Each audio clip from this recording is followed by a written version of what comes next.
Hey everybody, welcome. My name is Paul Martinelli, and I have a special treat for you. You've been in part of the Think and Grow Rich study group now, and I told you that I was going to bring in the people who have been influencers in my life, who've helped me be able to think my way rich. And I don't mean just rich in wealth. I mean rich in my spiritual growth, rich in my personal growth. And I have for you a real treat. My friend, my business partner, my mentor, John Maxwell. John, thank you. Thank you, so Paul. Much. I'm delighted. This is the coup of coups to be able to bring you to this program. This is fun. Glad to be with you.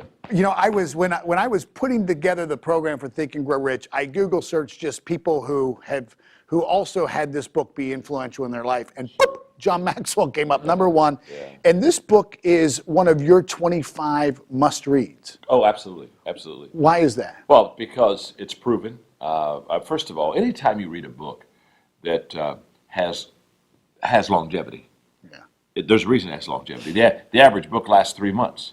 And when you think of the tenure of this book, when you think of the practicality of this book, and the fact that this stuff was tested. I mean, this isn't theory. This was not, we think this is what makes people successful. This is what made people successful, and how they did Think and Grow Rich. How did you first get the book? Did somebody give it to you, or? Yeah. Oh, yes. I had a couple of friends that were like, I was really reading a lot of self-motivational books, and they brought it in my life, and they said, here's another one to read. And of course, when I read it, I thought, oh my, it stands way out. I mean, it's not another book. It's one of the books, no question. And you've written a few, right? I've written a few. Yeah, absolutely. What do you want? Probably all of mine combined would have sold maybe as much as this one book. So. Well, it's funny because I got this one in '89, and at the time it's 7 million copies. Yeah. So, and who knows how many it sold? No. Well, it's got legs. It just keeps on. Yeah. It keeps on going. I picked it up in the '70s, and I read it, and I just said, this is a must-read for people, no doubt. Well, you know, most of you probably know the backstory, but the backstory is when Hill is interviewing Carnegie, he's 26 years old, and he's a young reporter. He sits down with Carnegie, and Carnegie really commissions him to write the book. He studies the life of 25,000 people, 500 of the wealthiest, most successful people, Ford, Rockefeller, Edison, the Wright brothers.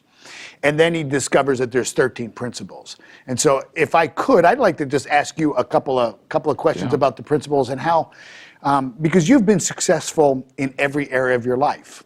You're successful in your marriage, successful in your business, successful in your career, successful spiritually. And that doesn't happen. I haven't been successful in weight management. In almost every area. Just want you to know. No, you've managed it pretty well. Yeah. Instead of losing it, you're managing it well. So I haven't done it all right. But go ahead, I'm sorry. So, I wanted to just ask you first, one of the great chapters in the book is the chapter on desire. Yes. And in the book, he says, it starts kind of as a want or wish for people. Then it grows to this desire. Then it grows to a burning desire. Then he says it transcends to this all-consuming obsession. Yeah. And how has that played out in your life? What has been the all-consuming obsession in your life, and how did that grow over time? Well, I think it does begin with a desire. And I think it's more than beginning with the desire. I think it is giving 100% to that desire. In other words, I think everybody has desires.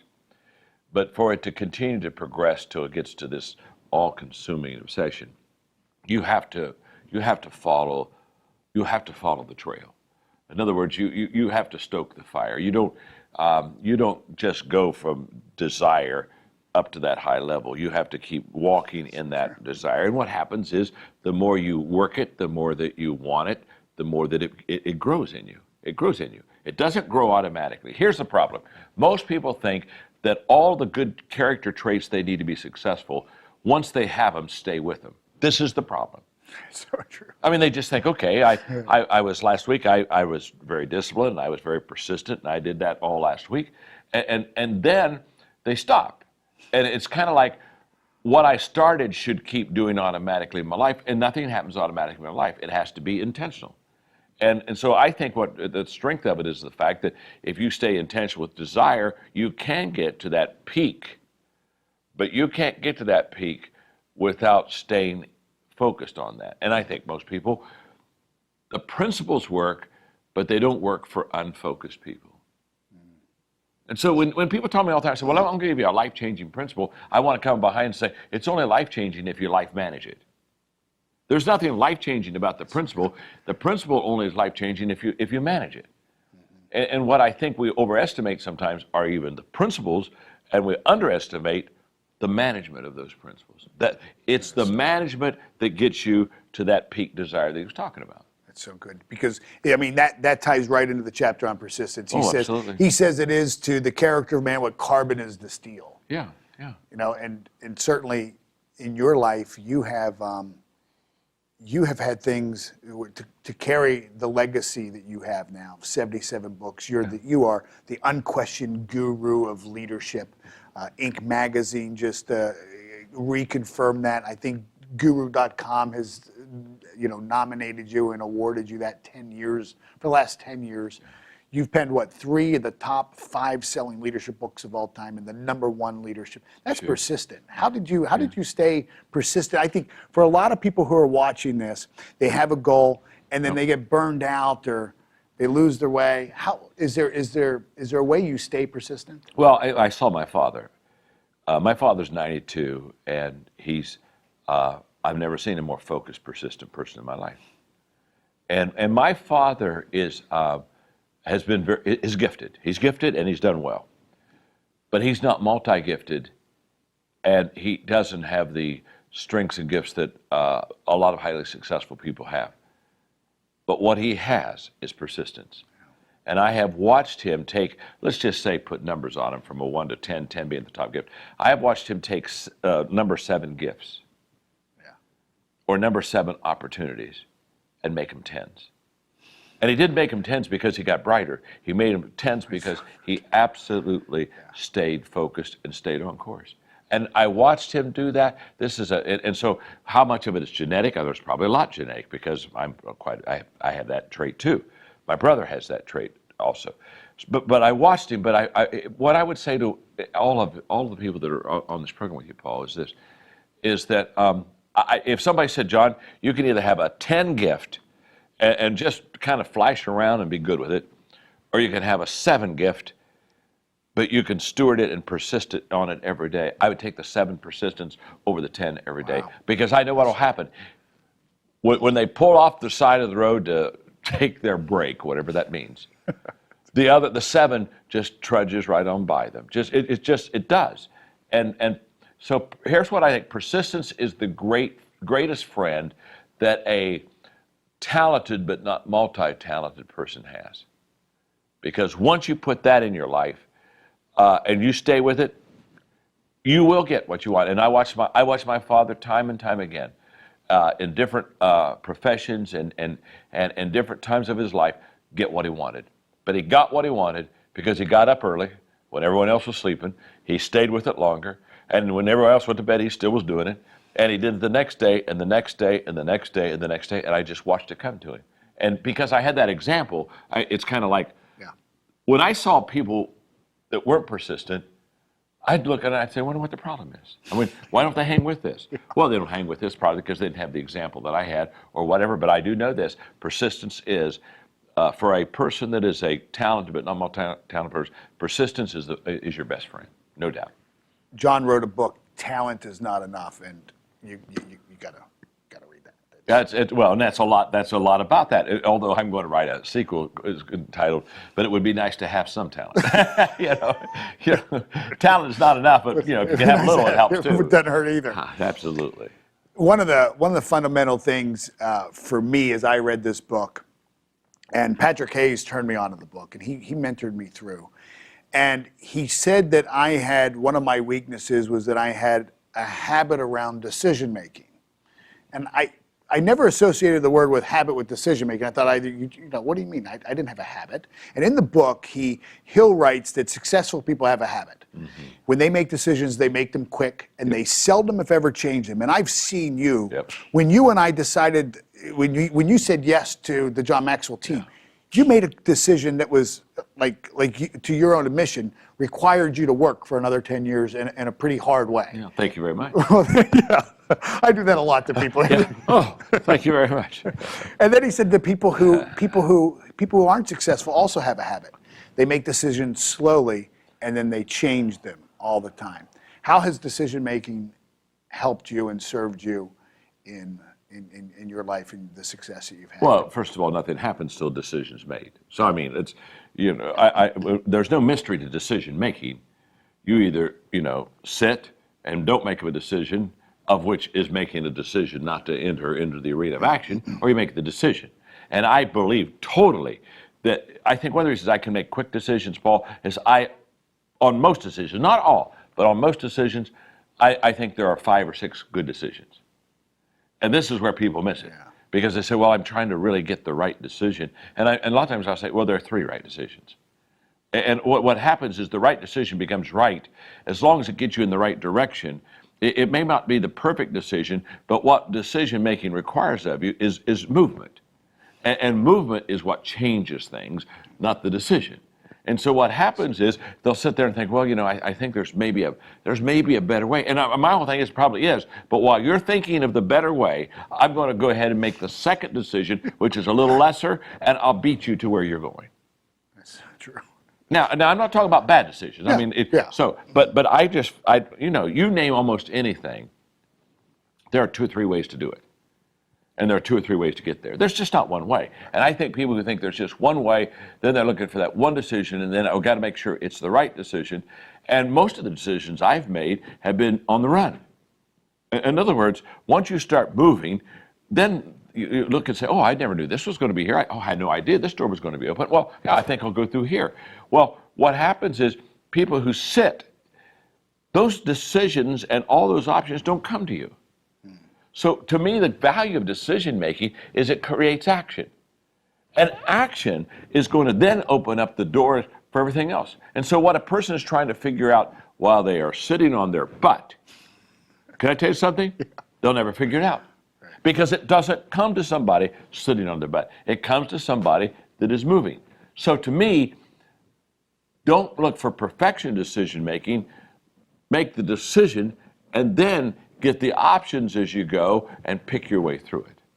Does that make sense? Oh, man, that's gold. I think it makes sense. I mean, it's so true. Yeah. It is so true. 3 other chapters I just want to touch on. You're a person of faith, and faith has played a big part in your life. And in the book, he talks about kind of creative faith and synthetic faith, right? Kind of synthetic faith is where you're kind of just taking this and kind of recreating, and then creative faith is really when it's flowing to, with, and through you, and it's from source, it's from God. How has faith played in your life in terms of business success and just success in general? Well, I'm in the secular world a lot of times, and so I want to be always careful. I don't want to offend people. But I always tell them, if you have no faith, that's your choice. It's okay with me.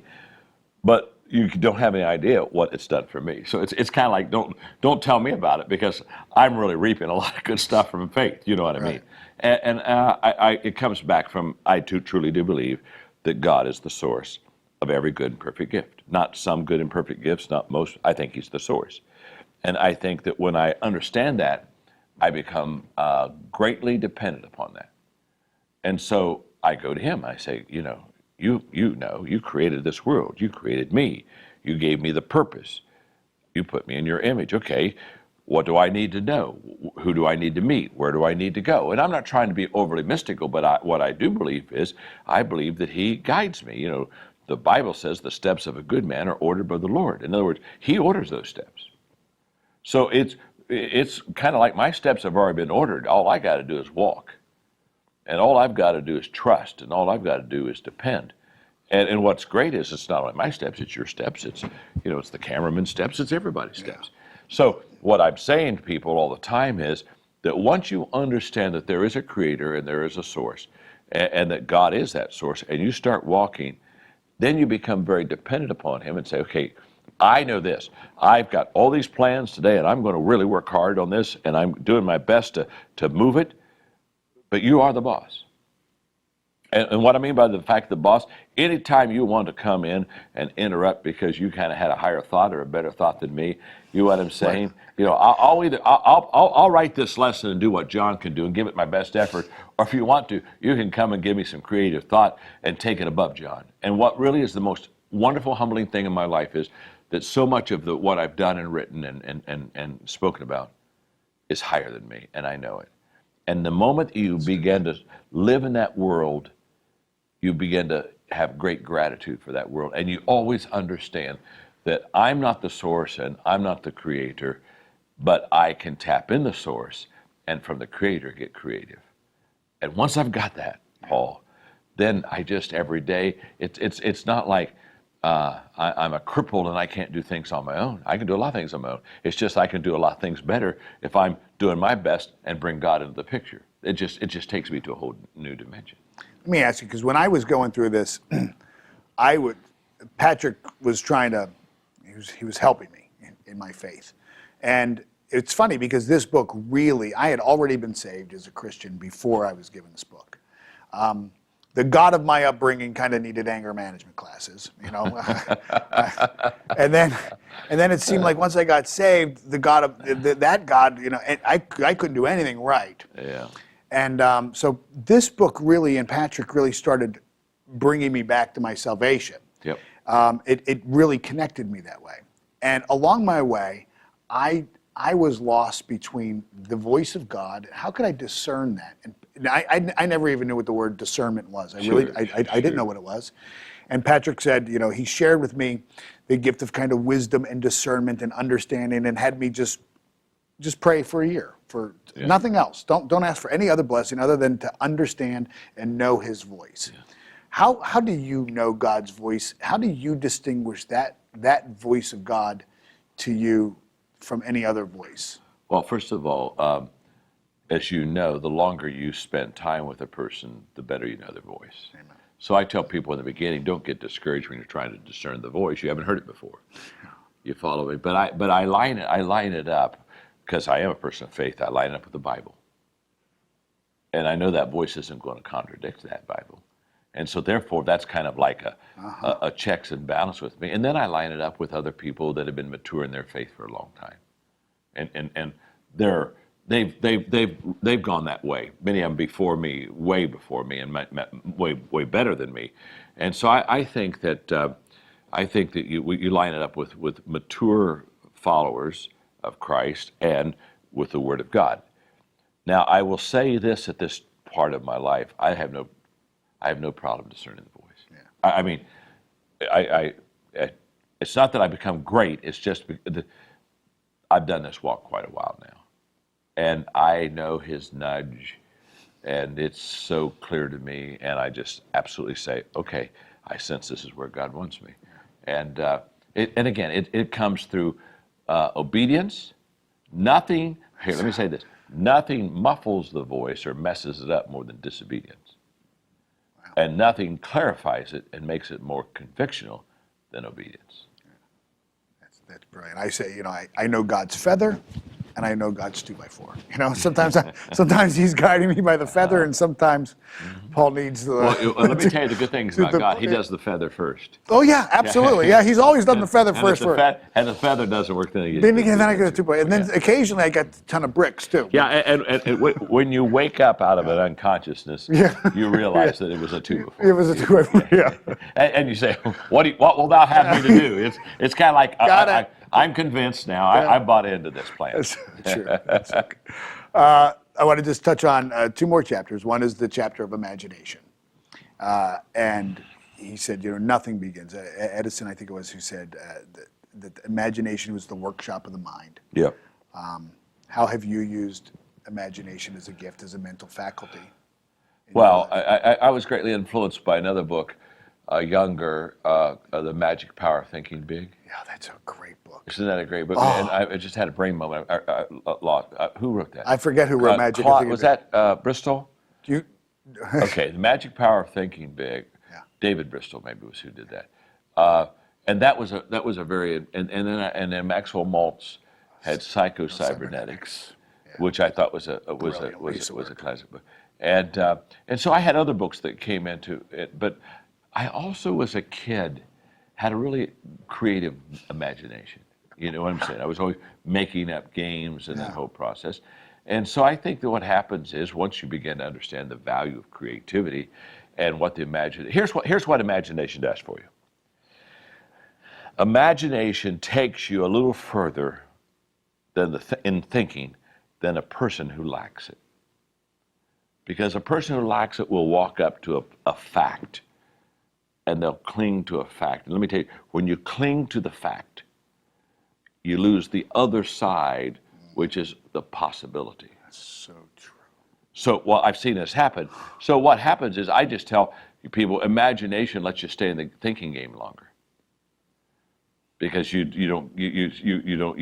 just imagine, well, what would happen, or could it be, or what, just imagine this becoming a possibility. So imagination lets you stay in the thinking game longer. And I always tell people, the longer you stay in the thinking game, the better you're going to be. Because most people don't stay in the thinking game very long at all. Most people just don't understand the power of thinking and the power of creating. They just don't. I don't know why they don't, but they just seem they find. I guess they just find what they think is good, and they settle there and they go on. But they don't push the boundaries and they don't push the doors. But you show me a person with imagination, and when that person that just is kind of an analytical thinker, they say, well, this is the fact this way. They stop here, and that person's imagination, they just keep on going. And the territory between where the person stops on facts and the imagination, all that's gold right there. And this person never gets that, Paul. They never get it. That is so good. In the program, I talk about the difference between fact and truth. Mm-hmm. And as long as you get hung up on a fact and you stop seeking truth, you're stuck. Our team here is so great. David Schwartz, is that right? It was David Schwartz who wrote The Magic. That's it. Yeah, David. Well, Aaron's over there Googling. We got six people behind the camera Googling. You know what? Well, Linda's Googling. Well, it was a Schwartz. And then I thought called Bristol or Claude Bristol did something. I can't remember, but because he wrote a book that was good too. You know, it's hard to find Magic of Thinking Big anymore. Yeah. Well, I think it's out of print. Yeah, and it was. It's a but I thought, book. it just. Yeah. What a brilliant book it was. Yeah, I loved it. Last one I want to talk about, because I think you and I share a lot of traits in terms of how we think. In that, when I was running my cleaning company, my first thought, because I guess I really learned this from Curtis Sliwa, the founder of the Guardian Angels, was that his whole philosophy was that you have to start, and you're going to start. Chances are, when you start, it's going to be imperfect. Yeah. And so start and get it functional. Get it functional, and then build on that. He's right on. And he is right on. And I know you think like that. Oh, I've absolutely. seen you think like that. And and I'm going to ask if you'd sign my book. I'd be really honored if you would. And what I wanted to do is, if it won't fall apart while I sign it. I mean, have they seen this book before? Yeah, it's. I mean, there you are. I mean, it's been studied. It's incredible. The chapter on organized planning, which I love, because he says, you absolutely have to have a plan to get there, right? It's not. This is not hocus pocus. It's not think and grow rich and then sit and do nothing. You've got to have a plan. You've got to take some action. But he says you got to have practical plans. Mm-hmm. And as I was thinking yesterday, I wonder what chapter I should have John sign. You were on stage and you started to talk about how when we're thinking about what we're going to do, it starts in our heart as an intuitive knowing. And then you said, then it comes, and the mind will go and figure it out. But it's that intuitive drive that starts. But you've got to start. You've got to. It's got to be practical plans. So would you speak to how, because you have started some really big movements. I know that you have certainly just John Maxwell team, John Maxwell company, but you have been involved in some national movements.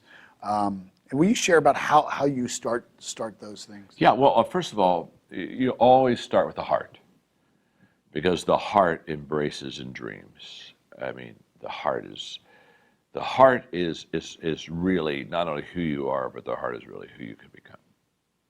Okay, so you start at the center of the heart. The problem is there are people who never engage the mind. And what happens is the heart will have you dive into reckless abandon, just dive wholeheartedly. But if the head's not engaged, you may be diving into cement, concrete. I mean, so you've got to have the head. But what happens is the heart is the initiator. It's what you feel. It's what you intuitively know.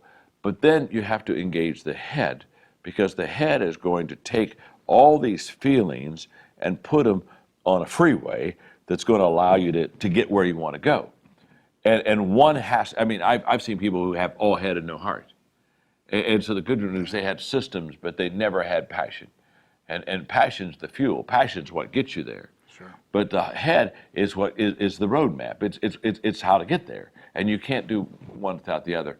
And so what happens is that when my heart is moved, I immediately ask my head to respond to that movement. I've already made the decision to move. Now I'm saying, head, give me a way, give me a system, make something very simple that I can get there the quickest and most efficient. And I do believe, I believe in systems, and I think for everything you want to do, you can develop a system to do it better. And so therefore, it's kind of like, if you have a good thought, develop a system to make it a great thought. If you want to do some good deed, develop a system to make it a great deed. And so I've always relied upon my head for my systems and for my planning, and my heart, of course, for the feeling, the passion. And in that system and planning, because you joke about it from stage, but it's true for you. You really do believe in keeping it like you always say. I like to, simple. Yeah, I like to put the cookies on the bottom of the shelf. Yeah. Real simple. Yeah. And that, what I love about what Hill talks about is it's got to be practical. Mm-hmm. It's got to be simple. It's got to be duplicable. It's got to be able to put in, because I think what keeps people stuck in decision and not doing anything is that they're trying to figure out how to make it perfect before they start. Yeah. And you got to break some eggs to make any metaphor you want. So if I want to equip you, Paul, I've got to ask myself, can I say it in a way that you can understand it? Because what you don't understand, you can't implement. Right. So it has to be simple to understand. Right. But then I have to ask you, not only can you understand it, is it simple enough to do that you can do it? Right. And so therefore, when you dumb down or simplify or take something complicated and complex and reduce it down to its minimum, you have to be asking, can they understand it and can they do it? And I think the responsibility of a leader, he calls people or she calls people to action. And so what's the responsibility of a leader? To move people. But it is an injustice to move people until they can understand what they're to do and they know what they're going to do. And many, many years ago, my good friend Bill Hybels and I were in a conference, and I picked this up from him. He said, whenever I cast vision, I ask the people and I ask myself two questions. What do I want them to know, and what do I want them to do? And he said, those two questions, here's what I want them to know, here's what I want them to do. That's brilliant. And I thought, how brilliant, how easy, how sophisticated, but how simple. And I think that's what he was talking about, and I think that's how I try to. I think that's how I try to communicate. So nothing frustrates people more than for you to give them great principles without practice. Yeah. It just doesn't. And I always say, principles fade, but stories stick. And so you lay out the principle, then you give them the story. But and so to give them a thought or an idea and without an application, for most people, and the other thing I learned, and I got to quit on this, is that most people, Paul, don't have the ability to do application. So you have to lay it out for them. Here's how you do it. If I were you, these are the 4 steps I would take. And as soon as you tell them, then if they have the desire, they can take the 4 steps. Sure.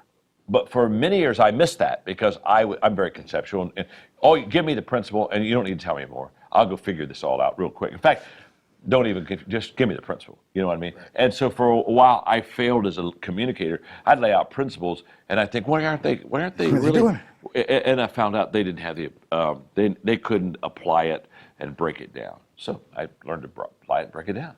Right on. Would you sign? I would be glad to. My goodness. Thank you. I mean, but I want to get ready to sign this. Have you ever shown them this? I've not shown them that page. Okay, look at this. Look at this. This is all the times that Paul has read the persistence chapter. Yeah. I mean, I don't know how many times that is, but I mean, it's a bunch. that's a lot of times. And you marked it every time. Yeah. That's so good. Can I sign right here? Yeah, please.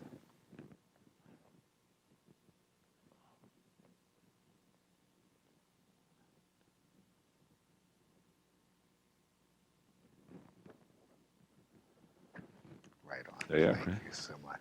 Yep. Thank you. Thank you. Thank you. What a joy. So I told you this was a special bonus. Hope you enjoyed it. Thank you.